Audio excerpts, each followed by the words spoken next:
Good morning everyone. তো আশা করছি যে যেখান থেকে আমার ভিডিওটা দেখছো সবাই খুব ভালো আছো, সুস্থ আছো।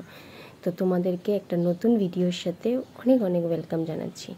আর ফার্স্টেই দেখো এখানে নিয়ে চলে এসেছি এই যে গাছগুলো, যাই না দুদিন ধরে গাছগুলোর পাতা পুরো পোকাতে কিসে খেয়ে, বা দেখো পুরো পোকা পাতাগুলোকে পুরো শেষ করে দিয়েছে। মানে হঠাৎ করে দুদিন ধরে আমি দেখছি, আমি বুঝতে পারছি না, আমি ভাবছি পিঁপড়ে, পিঁপড়ে হয়তো খেয়ে ফুটো করছে, কিন্তু না, এই গাছটার পাতা তো পুরো শেষ করে দিয়েছে। আর এখানে গন্ধরাজ ফুলের একটা গাছ ছিল, ওই গাছের পাতাও শেষ করে দিয়েছে। আর এইগুলো দেখো কাগজি ফুল, আমার এত প্রিয় এত প্রিয়, আমার বাড়িতে 4খানা কাগজি ফুল আছে। আর প্রত্যেকটা গাছে কম বেশি করে ফুল ফুটেছে, তো ভীষণ ভালো লাগে। আর এটা আমার সব থেকে প্রিয়, হোয়াইট কালার, সারা গাছটা পুরো ভরে গেছে। আর এখানে দেখো আমি চলে এসেছি, আমার ছেলে বেরিয়ে গেছে স্কুলে, তোর বাবা স্কুলে দিতে গেছে। আর ছেলে স্কুলে বেরিয়ে যাওয়ার পর আমি আমার ডেইলি যে কাজগুলো খুব কম সময়ের মধ্যে যে কাজগুলো আমার থাকে সেগুলো নিয়ে স্টার্ট করে দিয়েছি। যে প্রথম কাজ হচ্ছে বেডরুম ক্লিন করা। আর শরীরটা ভালো না, হয়তো আমার মুখ দেখেই বুঝতে পারবে, পিরিয়ডস হয়েছে, আর পিরিয়ডসে প্রচণ্ড পরিমাণে পেটটা ব্যথা করছে। এই 2-3 মাস ধরে এরকম হচ্ছে। আগে না পিরিয়ডস হলে পেটে সেরকম পেট ব্যথা হতো না, কিন্তু জানি না কেন, জল খাওয়ার জন্য হচ্ছে বা অতিরিক্ত স্ট্রেসের জন্য হচ্ছে। অনেক সময় সবাই অনেকে বলছে নাকি খুব জার্নি করলে হয়, তো জানি না এই প্রবলেমগুলো 2-3 মাস ধরে আমাকে ফেস করতে হচ্ছে। তো এই হোয়াইট চাদরটা আমি কদিনই পেতেছি, বাট কী হয়েছে জানো তো, আমার পিরিয়ডস হওয়ার জন্য চাদরে একটুখানি জাস্ট দাগ হয়ে গেছে, ওই জন্য তুলে দিলাম। তো এটা বলার জন্য অনেকে অনেক বাজে কমেন্ট করবে, তো যারা বাজে কমেন্ট করবে তাদের জন্য আমি ভিডিওটা, যেটা সত্যি আমি সেটাই বলেছি, মিথ্যে বলে তো সবসময় চলা যায় না। আর আমি মনে করি এটা কোনো মেয়েদের কোনো দোষ না বা কিছু না, বা এটা লুকিয়ে রাখতে হবে। তো যাই হোক, যে যাই কমেন্ট করুক ইগনোর করাটাই ভালো। তো আমি আগে এগুলো নিয়ে ভাবতাম, এখন আর এসব নিয়ে ভাবি না। যার যেটা ভালো লাগে সে যার মনে হয় ভালো কমেন্ট করবে করবে, যার মনে হয় খারাপ কমেন্ট করবে করবে। যারা আমাকে মন থেকে ভালোবাসা দিচ্ছ তাদের কাছেই আমি আপ্লুত। বাবারা যারা খারাপ কমেন্ট দিচ্ছ তাদেরকেও আমি খারাপ বলবো না, এটা যার যার ব্যক্তিগত মতামত। আর এইখানে দেখো সকালবেলা আমার বর ছেলেকে স্কুল থেকে আসার সময় আমি এই জিনিসগুলো ঘরে কম, তেলটা আমার লাগবে, অল্প তেল ছিল, তো তেলটা আমার লাগবে, তার জন্য আমি আনতে বলেছিলাম, আর ছেলের বিস্কুট আনতে বলেছিলাম। আর এখানে আমি চলে এসেছি এখন চা করবো। আর এই যে পর্দাটা দিয়ে দিলাম জানলার, সকালবেলা উঠে না রান্নাঘরে কাজ করা যায় না, যেহেতু রান্নাঘরের উপরে তোমার যেহেতু এখনও ঢালাই হয়নি ওই পোর্শনটা, তোমরা হয়তো অনেকেই আমার ভিডিও দেখলে বুঝতে পারো যে আমার রান্নাঘরটা বাইরে, যার জন্য আমাকে প্রত্যেক দিন রাত্রিবেলা রান্না করার পরে আমি এই জায়গাগুলোকে পরিষ্কার করে রাখি। তাও জানি না সকালবেলা ঘুম থেকে উঠে কী করে এত নোংরা হয়, যার জন্য আমার ডেইলি কাজ হচ্ছে সমস্ত সেলফটাকে ভালো করে দিয়ে ক্লিন করা, ভালো করে পরিষ্কার একটা ন্যাকড়া নিয়ে জল দিয়ে এটাকে ক্লিন করতে হয়। এটা আমার ডেইলি ঘুম থেকে উঠে কাজ। কি জানি, আমি যতক্ষণ না পর্যন্ত এগুলো পরিষ্কার করব আমার যেন গা ঘিনঘিন করে, মনে হয় যে সেই ঘুমিয়ে পড়ার পর সারা দুনিয়ার পোকামাকড় এসে উৎপাত শুরু করে রান্নাঘরে, টিকটিকি, আরশোলা, পিঁপড়ে। আর আমার এগুলো সব কিছুতে ভীষণ ঘৃণা লাগে, আশা করি অনেকেরই ঘৃণা লাগবে, বাট আমার পিঁপড়েটাও খুব ঘৃণা লাগে। তো যাই হোক, এখানে চা করতে চলে এসেছি, আর এখন নিজেও চা খাবো আর বরকেও চা করে দেবো। যেহেতু কাজ করতে করতে অনেকটা দেরি হয়ে গেছে, আর আমাকে যেহেতু টাইমের মধ্যে সবটা কমপ্লিট করেই যেতে হবে, তো আগের দিন রাত্রিবেলা শাশুড়ি এগুলো কেটে রেখেছিলো। আর এখানে স্কোয়াশ আছে আর পটল আছে, তো এগুলো কেটে রেখেছিলো। এখন এইগুলো ঝটাপট করে রান্না করে নেবো। শুধুমাত্র ভাতটা আমি পরে এসে করি, যেহেতু সকালবেলা ভাতটা করলে আমার বেলায় এসে ভাত খেতে গেলে ভাত খেতে খেতে আমাদের প্রায় 3টে সাড়ে 3টে বাজে, খুব ঠান্ডা হয়ে যায়। তো চলো তোমরা ভিডিওটা দেখতে থাকো, আশা করছি ভালো লাগবে। Hello, good morning. তো সবাই কেমন আছো? আশা করছি সবাই খুব ভালো আছো, সুস্থ আছো। তো সবাইকে জানাচ্ছি আমার নতুন একটা ভিডিওতে অনেক অনেক ওয়েলকাম। আর দেখো পর্দাটা দিয়ে রেখেছি, কি বিভৎস রোদ আসছে।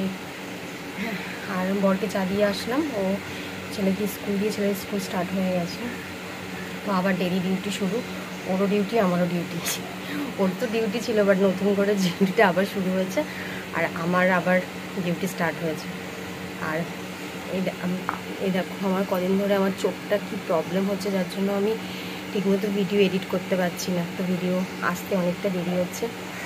তো যারা যারা আমার ভিডিও দেখে লাইক করছো, ভালো লাগছে দেখছো, তাদেরকে বলবো প্লিজ একটুখানি সাপোর্ট করো তোমরা। তাদের সময় না আর ইচ্ছাও করে না ভিডিও করতে, মানে খুব ডিমোটিভেটিভ হয়ে যাচ্ছি। এত চেষ্টা করছি, এত খাচ্ছি। আর যাই হোক, এখন আর এইসব নিয়ে বেশি বলবো না, মন খারাপ হয়ে যায় এসব কথা আলোচনা করলে। আর এখানে চা আর এই যে বিস্কুট নিয়ে বসেছি।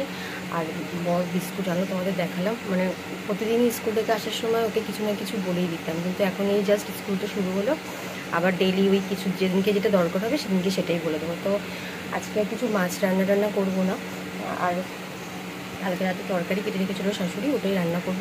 আর এই বিস্কুটটা দেখো আমার ছেলের খুব প্রিয়, তো ওর জন্য আনতে বলেছিলাম, ও খুব ভালো লাগে। তো এই বিস্কুটটা একটা বিস্কুট খুলে রাখবো। আর সর্ষের তেলটা ছিল না, মানে অল্প ছিল, হতো না, তো ওই জন্য সর্ষের তেলটা আনতে বললাম। তো চলো ভিডিওটা তোমরা দেখতে থাকো। আর এগুলো কৌটোতে ঢেলে রাখি, আর একা ভিডিও করে কাজ করাটা খুব অসুবিধা হয়ে যায়। আর বিস্কুটটা তোমাদের দেখাচ্ছি কীরকম খেতে, খুব টেস্টি। আর বিস্কুটটা হচ্ছে মমস ম্যাজিক, খুব ভালো বিস্কুট, খুব ভালো লাগে, আমার ছেলের খুব প্রিয় বিস্কুট। তো যাই হোক, চলো চাটা খেয়ে নিই, আর কাজটাও করতে থাকি, দেরি হয়ে যাবে, ছেলেকে আবার আনতে যাব। আর সকালবেলা উঠে ছেলে চলে যাওয়ার পর না, সারাদিন যখন ছুটি ছিল, এতদিন অনেকদিন তো ছুটি ছিল, সারা ঘরে সারাদিন শুধু মা মা মাম্মা, এই ওই, মা এটা মা ওটা মা সেটা, সারাদিন মানে ও নেই তো, মানে ঘরে ভালো লাগছে না, এই আর কি। মানে যখন থাকে খুব খ্যাচ খ্যাচ করি, বাট মানে যাই হোক, সারা ঘরে মনে হচ্ছে যেন ও আছে। যাই হোক, আবার একটু পরে স্কুল থেকে চলে আসবে, যাই হোক মনটা খারাপ লাগছে খুব। অনেকদিন ছিল তো সকালবেলার টাইমটা, আর সারাদিন ঘুম থেকে উঠে শুধু আমার পিছন পিছন ঘুরবে এরকম।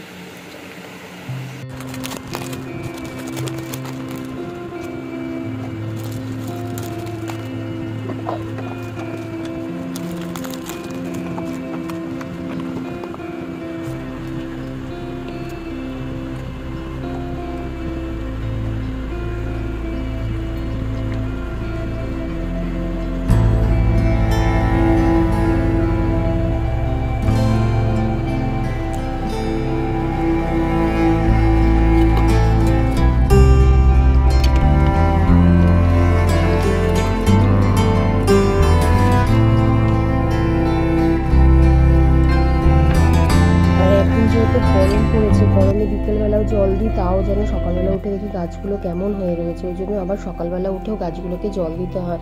আর আমার এখানে একটা ছোট্ট গোল বারান্দা আছে, তো এই গোল বারান্দায় একটা গাছ আছে, আর গাছটার গায়ে ধুলো লেগে গেছে, মানে কি অবস্থা ভাবো, গাছটাকে ভালো করে জল দিয়ে মনে হয় স্নান করাচ্ছি। তো যাই হোক, সব কিছু গাছ আমার ভীষণ প্রিয়।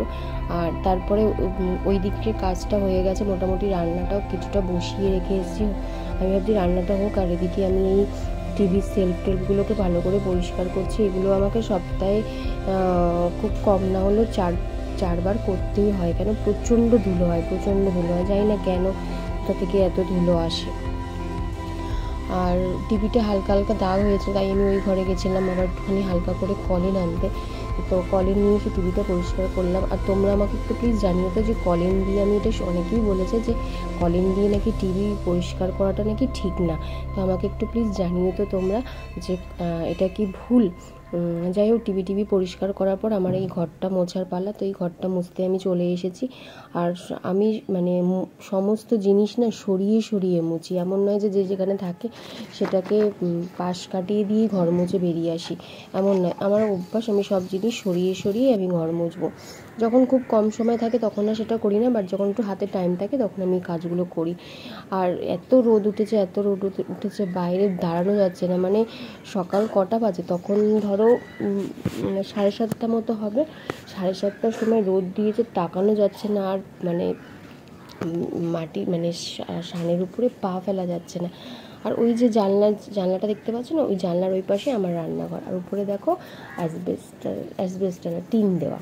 আর টিনের নিচে ওই একটা ইয়ে করা রয়েছে, কি যেন বলে, যাই হোক তোমরা পরে দেখে নিও। আর এখানে আমি সমস্ত জামা কাপড়গুলোকে সকালবেলায় ভাবছি যে সকালবেলার দিকে কেচে দিয়ে গেলে না আমার সুবিধা হয়, এসে আর সত্যি টাইম পাই না, বাড়ি আসতে আসতে আমার এখন 1:45 বেজে যায়, এসে না আর ইচ্ছা করে না, ওই রোদ থেকে বাড়ি ফিরি তো বাড়ি ফিরে না আর শরীর দেয় না, সেই সকালবেলা ঘুম থেকে উঠে। আর এটা দেখো আমি মাথায় দিয়ে নিয়েছি, আর নাহলে পিঠে পুরো ছাই হয়ে যাবে।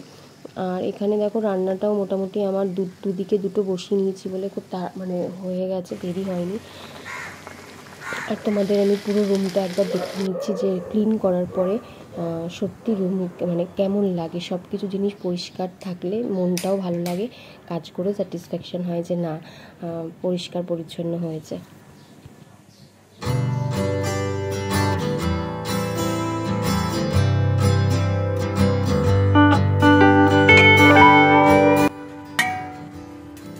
আর আজকের মেনুতে ছিল স্কোয়াশ পটলের তরকারি, আর হচ্ছে ওটা একটা হচ্ছে আমার শাশুড়ির জন্য তুলে রেখে দিয়েছি, আর হাজব্যান্ডের জন্য ডিম করে নিয়েছি। আর এখানে হচ্ছে পর্দাটা দিয়ে দিলাম, খুব প্রচণ্ড রোদ আসছে আর আমি এখন বেরিয়ে যাব স্কুলে যাওয়ার জন্য। আমি পুরোপুরি রেডি, আর উপরে আমি পরে নিয়েছি টপ আর নিচে একটা প্যান্ট। আর বিশ্বাস করে পিডিএক্সের মধ্যে এত বিরক্ত লাগছে, ভালো লাগছে না, কিচ্ছু ভালো লাগছে না, কিন্তু তাও যেহেতু সেজেগুজেই আমি যাই, শরীর ভালো থাকে খারাপ থাকে, চেষ্টা করি নিজেকে মানে সেজেগুজে স্কুলে যাওয়ার। আর এত গরম লাগছে বাসের মধ্যে, পুরো আমি আলু সিদ্ধ হয়ে গেছি। আর সানগ্লাসটা পরে নিলাম, আমি চোখে একটু ইনফেকশন টাইপেরও হয়েছে, আর খুব মানে অস্বস্তিও লাগছিলো। এবার দেখা ছেলে আসার সময়, ছেলেকে আনার সময় ছেলে প্রায় বাসে ঘুমিয়ে পড়েছিল, আর ও বলছে মা আমার সারা শরীর পুরো জ্বলে পুড়ে যাচ্ছে, এত কষ্ট হচ্ছিলো। বাইরে জাস্ট রোদটা তোমরা দেখো, তো রোদটা দেখালাম তোমাদের, মানে জানি না এবার কী হবে, মানে কী অবস্থা হবে, শুনছি তো গরম প্রচুর পড়বে। তো তোমরা গরমে খুব সাবধানে থেকো, সবাই খুব প্রচুর পরিমাণে জল খেয়েও, ডাবের জল যে যতটা পারবে। আমি আমার ছেলের জন্য গ্লুকন-ডি করে নিয়ে যাই। আর বাড়িতে এসে ভাতটা বসালাম। আর এখানে দেখো আমার শাশুড়ি ইঁচড় কাটছে, তো এই ইঁচড় কাটা দেখি তোমাদের এই ইঁচড়টা আমার রিলেটিভদের বাড়ি থেকে নিয়ে এসেছে, তো শাশুড়ি কেটে কুটে পরিষ্কার নাহলে বাজার থেকে আমার বর কেটে নিয়ে আসে। যাই হোক, ভিডিওটা তোমাদের কাছে কেমন লাগলো, আর আমি আমার ডেইলি রুটিন এইভাবেই, ছেলের স্কুল থাকলে এইভাবেই আমি আমার সময়টা এইভাবেই কাটি, কাজগুলো এইভাবে করি। তো যেদিন যেরকম থাকবে সেদিন তোমাদের সাথে সেরকমভাবে চেষ্টা করবো। তো সবাই খুব ভালো থেকো, সুস্থ থেকো, সাবধান থাকো। তো চলো টাটা, গুড বাই।